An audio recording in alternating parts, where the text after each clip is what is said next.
देख पा जनकाधिक कर्म जात अशेख न सांडिता मोक्ष सुख पावते झाले. ओवी आहे 152, अध्याय आहे 3. आता राजा जनक म्हटले की आपल्याला सर्वांना रामायणातील सीतेचे वडील म्हणजे राजा जनक आठवतात. पण या श्लोकात उल्लेख केलेल्या राजा जनक म्हणजे सीतेचे वडील नाहीत, तर त्यांच्या आधीच्या 21वा पूर्वज हा इक्ष्वाकू वंशज आहे. इक्ष्वाकू मिथी जनक अशी ही परंपरा आहे. हा जनक विदेह अवस्थेत होता, म्हणून लोक त्याला वैदेह म्हणू लागले. हा मिथिलेचा राजा होता. या राजाच्यामुळे पुढे मिथिलेच्या राजांना लोक जनक म्हणू लागले. सीतेच्या पित्याचे नाव होते सिरध्वज. या सिरध्वज जनकाची मुलगी सीता, म्हणून तिला जानकी असे म्हणत. तर वैदेह जनकाच्या कुळात हिचा जन्म झाला, म्हणून ती वैदेही या नावाने प्रसिद्ध झाली. ही माहिती मी डॉक्टर प.वी. वर्तक यांच्या पुस्तकातनं घेतलेली आहे. अशा या विदेही जनकाची गोष्ट पुढील प्रमाणे सांगतात.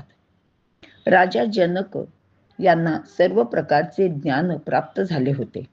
आता आयुष्यात मिळवण्यासारखे काहीच राहिले नव्हते, तरी सुद्धा ते लोकसंग्रह व्हावा यासाठी सतत कर्म करीत होते. लोकसंग्रह करण्याचे एकमेव कारण असे की जास्तीत जास्त लोक सन्मार्गाला लागायला हवेत.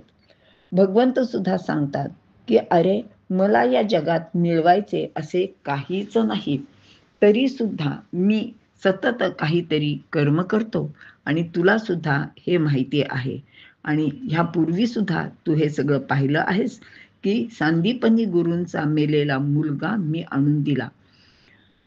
असा मी मुकाट्याने सतत कर्माचरण करतो आणि ती गोष्ट सुद्धा मी एक कर्म म्हणूनच केलेली आहे. माझे सर्व ऐश्वर्य सुद्धा तुला माहिती आहे, तरी सुद्धा मी कधीही माझे स्वधर्माचरण म्हणजेच कर्म सोडलेले नाही. आता तू सुद्धा याप्रमाणे वागायला हवेस. असा हा आता आपण ह्या विदेही जनकाची गोष्ट पाहूया. विदेही जनक हा राजा कर्मशील, कर्तव्य तत्परायण आणि अनासक्त होता. याने याज्ञवल्क्य, अष्टावक्र इत्यादी ब्रह्मऋषींपासून ज्ञान प्राप्त केले होते. संसारात राहून अत्यंत अलिप्तपणे साक्षीभावाने ते राहत असत. जनक राजाच्या प्रासादात याज्ञवल्क्य ऋषींचे ज्ञानय सत्र चालत असे. ते ऐकण्यासाठी या राजाबरोबरच राजघराण्यातील मंडळी, मंत्री आणि अगदी इतरही जिज्ञासू लोक नेहमी येत असत.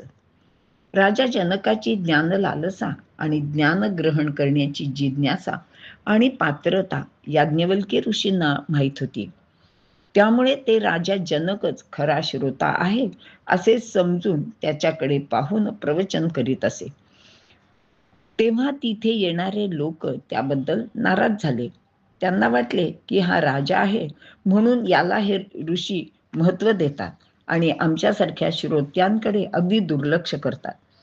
त्यांना वाटते की याज्ञवल्क्य मुद्दामच आपल्याला कमी लेखतात. आपल्याकडे लक्ष न देता, न बोलून ते आपला अपमान करतात. वक्त्याला सर्वच श्रोते महत्त्वाचे आणि सारखे वाटले पाहिजे. अहो, आम्ही नसतो तर हे कोणापुढे बोलणार? मात्र या सर्व गोष्टी ते अगदी आपापसात हळूहळू आवाजात बोलत असत.